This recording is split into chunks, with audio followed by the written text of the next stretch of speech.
নমস্কার বন্ধুরা, নতুন ব্লগে স্বাগতম। সকাল সকাল বেরিয়ে পড়েছি রাস্তায়। একটা কাজ আছে ছোট্ট, সেখানে যাব। সামনে কিছু বাজার করার ইচ্ছা আছে। আজকে রোদ্দুর উঠেছে, ওয়েদার যথেষ্ট ভালো, বেশ চারিদিক চকচক করছে রোদ্দুরে।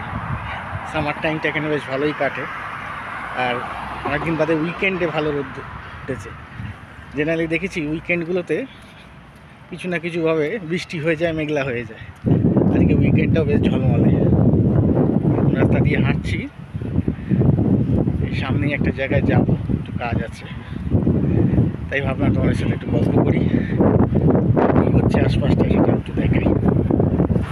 আমাদের খুব বাড়ির কাছে একটা কনস্ট্রাকশান হচ্ছে, ইউনিফাইড বলে কোনো কোম্পানি করছে। এই যে প্ল্যাকার্ড লাগানো, কিছু দোকান হবে মনে হচ্ছে, এখনও শুরু হয়নি।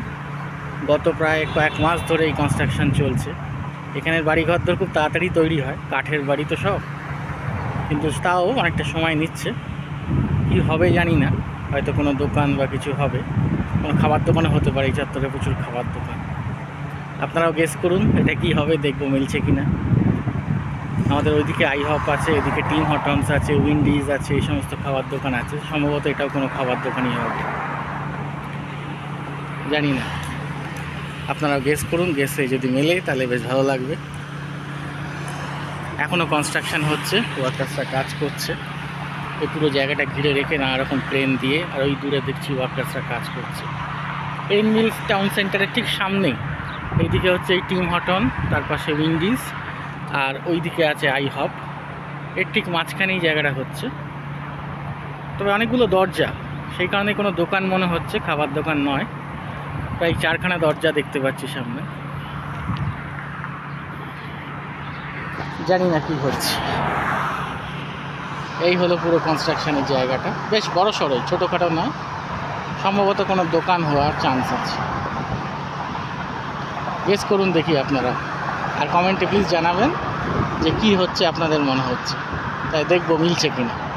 হয়তো আর এক মাসের মধ্যে হয়ে যাবে, বা অ্যাটলিস্ট কী হচ্ছে সেটা জানা যাবে। এটা কনস্ট্রাকশন সাইটের আর একটা দিক। এখানে অনেক জেনারেটর, মোবাইল ঘরবাড়ি যেরকম তৈরি হয় এখানে ওয়ার্কার্সদের থাকার জন্য, বায়ো টয়লেট সব রকম ব্যবস্থাই করে রেখেছে। অনেকটাই ওয়েল অর্গানাইজড। আর এই হচ্ছে কনস্ট্রাকশনের সাইটটা। আমি এবার আমার মলের মধ্যে দিয়েই চলে যাব শর্টকাটে। এই যে দোকানটা দেখছেন না, মার্শালস, এটা সেকেন্ড হ্যান্ডের মতো জিনিস বিক্রি করে, বেশ সস্তা। নর্মাল প্রাইসের থেকে প্রায় 50% লেসে প্রাইসে বিক্রি হয়। এখানে উইনার্স, মার্শাল এই ধরনের কিছু দোকান আছে যেখানে এই ধরনের জিনিস বিক্রি হয়, এবং বেশ সস্তা দামে। কীভাবে পায় জানি না, কি তাদের বিজনেস অপারেশন মডেল, কিন্তু প্রায় নতুন জিনিসই কিন্তু সস্তা দামে বিক্রি হয়। সেকেন্ড হ্যান্ড সেল যেটাকে বলে, সেই রকম কনসেপ্ট। একটা জ্যাকেট দেখে লোভে পড়ে গেলাম, পরেছি, দেখুন তো কেমন লাগছে আমাকে। কেনা যায় এটাকে? কমেন্ট করে জানাবেন।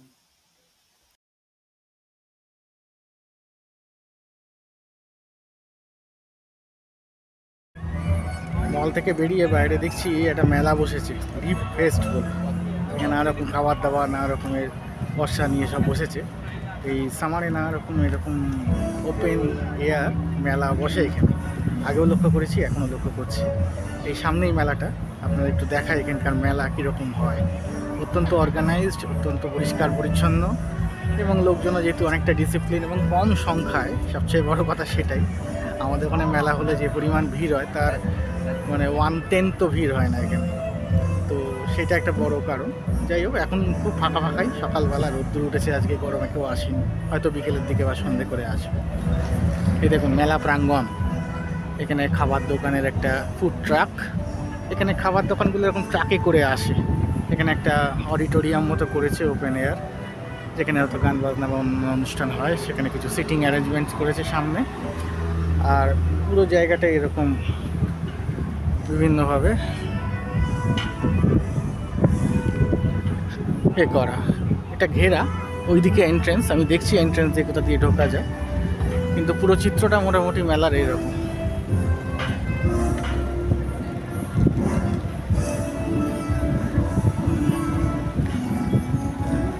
বেশিরভাগই খাবার দোকান। হ্যাঁ, কিছু মানুষজন এসছে এখন সকালবেলা, প্রচণ্ড রোদ্দুর বলে কম সংখ্যাই এসছে। দূরে দেখতে পাচ্ছি ফানেল কেকস, কিছু কাট ফ্রাইজ।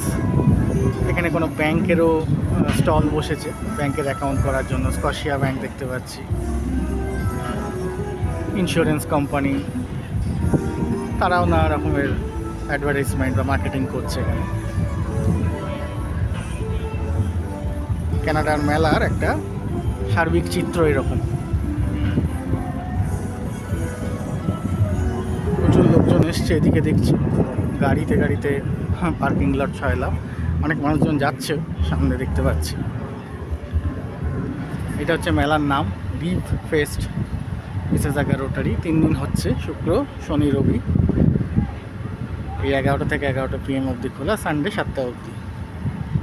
আপনারা চলে আসতে পারেন ফাঁকা থাকলে উইকেন্ডে, এখানকার লোকাল মেলা এনজয় করতে পারেন। যারা মিসেসাগার বাসিন্দা আছেন তাদের উদ্দেশ্যে বলছি, চলে আসুন আর লোকাল মেলা এনজয় করুন। সামারে লোকাল মেলাগুলো দেখতে ভালোই লাগে।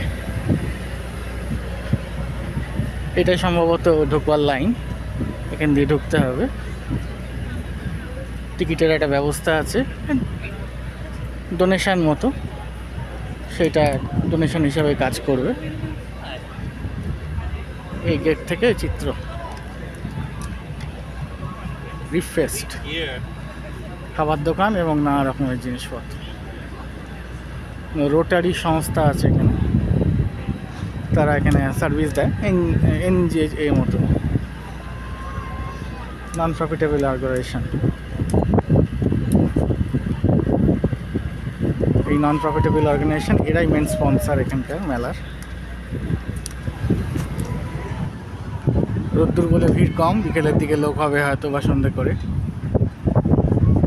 এখন ভিড় সেরকম নেই। খাবার ছাড়া অন্যান্য দোকানও বেশ কম, কিন্তু তবু কিছু লোকজন ভিড় করেছে। যাক, আপনাদের একটা লোকাল মেলা কীরকম। শর্টকাট নেওয়ার জন্য আবার মলের মধ্যে ঢুকে পড়েছি। এই মলের সেন্ট্রাল জায়গাটা, প্রচুর বাচ্চা খেলছে। এই জায়গাটা বাচ্চাদের খেলার জায়গা, ফ্যামিলি নিয়ে বাচ্চাদের নিয়ে সবাই আসে এখানটা। এখানে একটা গোল জলের জায়গা করেছে। প্রথমে ভেবেছিলাম এখানে কোনো ফোয়ারা হয়, কিন্তু ফোয়ারা নয়, এটা একটা জাস্ট জল পড়া। আর যখন ক্রিসমাস টাইম হয় তখন এখানে ক্রিসমাস ট্রিটা বানানো হয়। এই পুরো গ্লোবটা, এই মাঝখানে সেন্ট্রাল জায়গা এটা। এখানে বসে থাকে বাবা মারা, এই যে গ্যালারি মতো করা আছে, আর বাচ্চারা এখানে এই চত্বরটায় খেলা করে বেড়ায়। এই অ্যাক্টিভিটি বাচ্চাদের এখানে। মলের মধ্যে এই জায়গাটা আপনাদের কোনো দেখায়নি, এটা হচ্ছে বাচ্চাদের খেলনার জায়গা। খেলা করে এখানে একদম কিডস, মানে একদম যারা ছোট সেই বাচ্চা থেকে শুরু করে কিডস আপিয়া, সুন্দর খেলার জায়গা। আমাদের কলকাতার বিভিন্ন মলে এবং হাওড়ার অভনি মলেও এই ব্যবস্থা করেছে। এখন এখানেও দেখতে পাচ্ছি এসে, দারুণ মজার বাচ্চাদের এই জায়গাটা। দেখুন দেখি কতটা দেখা যায়।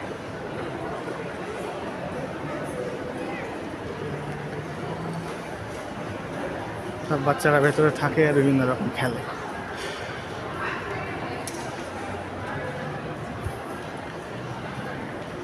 এরকম দোলনা আছে, এখানে বেলুন নিয়ে খেলছে। দারুণ মজার জায়গা বাচ্চাদের জন্য। বিভিন্ন সাইজের বিভিন্ন বয়সের বাচ্চারা এসে খেলে এখানে। সঙ্গে বাবা মাদের অ্যালাউ করে ভেতরে ঢুকে, বাবা মারাও গাইড করতে পারে। দারুণ মজার জায়গা।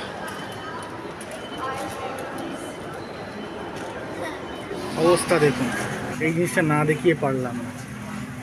পানিপুরি, গোলগাপ্পা, ওয়াটার, তেঁতুল জলও ফুচকার জন্য প্যাকেট করে দেশে বিক্রি হয়ে যাচ্ছে। এতদিন নারকেলের জল দেখেছি, এবার তেঁতুল জলও এসে গেছে, ফুচকাও আছে। তাই না দেখিয়ে পারলাম না যে এদেশে থেকে আপনি কোনো কিছুই মিস করবেন না এখন। আর এইখানে সাড়ে সাড়ে ফুচকা সাজানো, কত ফুচকা খাবেন দেখুন। ফুচকা, তেঁতুল জল সব আছে। আপনারা তো দেখলেন আমি দোকানে নানা রকম জিনিস দেখছিলাম, জ্যাকেটটাকে অনেকক্ষণ ধরে দেখছিলাম, লোভে পড়ে গেলাম এই জ্যাকেটে, তাই এই জ্যাকেটটাকে কিনলাম আজকে। এটা একটা লেদারাইট কাপড়ের তৈরি, মানে লেদার তো আজকাল ইউজ হয় না, তার জায়গায় লেদারাইট ইউজ হয়, যেটা আর্টিফিশিয়াল লেদারও বলি আমরা। সেই আর্টিফিশিয়াল লেদারের একটি জ্যাকেট। এটা টমি হিলফিগার বলে একটি কোম্পানি আছে, বিদেশি আমেরিকান বা কোম্পানি, তার তৈরি। তো বেশ ডিসকাউন্ট, প্রায় 50% ডিসকাউন্ট দাম। সেই দামে ওই মার্শাল দোকানটা বললাম যেখানে সেকেন্ড হ্যান্ড সেল হয়, সেখান থেকে এটা কিনলাম। কীরকম লাগছে পরে আপনাদের দেখাবো, আশা করি ভালোই লাগবে আর উপযোগী হবে। মানে এখানে যা ঠান্ডা, এই এখন তো গরমকাল চলছে, আর 2 মাস বাদ থেকে সেপ্টেম্বর মিড থেকেই প্রায় ঠান্ডা পড়তে শুরু করবে, তখন এই ধরনের হালকা জ্যাকেট এখানে কাজে লাগবে। এটা খুব বেশি ভারী নয়, ভেতরটা হালকাই মোটামুটি এরকম। তো আমাদের কলকাতা প্লাস এখানে হালকা শীতে দু জায়গার জন্যই উপযোগী এরকম জ্যাকেট, তাই লোভ না সামলে কিনে নিলাম ঝোঁকে পড়ে। আশা করি আমার কাজে লাগবে। যে কাজের উদ্দেশ্যে গেলাম সেই কাজটা মোটামুটি সফল হলো, তার সাথে একটা মেলাও দেখা হলো, আপনাদেরও দেখালাম এখানকার লোকাল মেলা কীরকমভাবে হয়। এরকম উইকেন্ড করেই মোটামুটি মেলাগুলো বসে, তবে আজকে বাইরে প্রচণ্ড গরম, সেই জন্য মেলা দেখতে পারলাম না, কেন প্রচণ্ড গরম লাগছে। মলের মধ্যে কোনোভাবে ঢুকে পড়লাম, কেন ওখানে স্বস্তি অনেকটাই। টেম্পারেচার যখন বাড়ে, আজকে প্রায় 30 ডিগ্রি মতো এখানে, আর ফিলস লাইক 32-33। তো কানাডা যতই ঠান্ডার দেশ হোক, গরমকালে কিন্তু যথেষ্টই গরম পড়ে। এখন গ্লোবাল ওয়ার্মিংয়ের এই অভিশাপের জন্য আমাদের সব দেশেই নানাভাবে গরম বাড়ছে, কলকাতাতেও গরম বাড়ছে, ইউরোপেও গরম বাড়ছে, আমেরিকাতেও গরম বাড়ছে, আর এই পুরো নর্থ আমেরিকার এরিয়াতেই গরম বাড়ছে। তো বাড়ি ফিরে এসেছি, এখন একটু রেস্ট নেব, এরপর বাকি কাজকর্ম। আজকে ব্লগটা এখানেই শেষ করছি।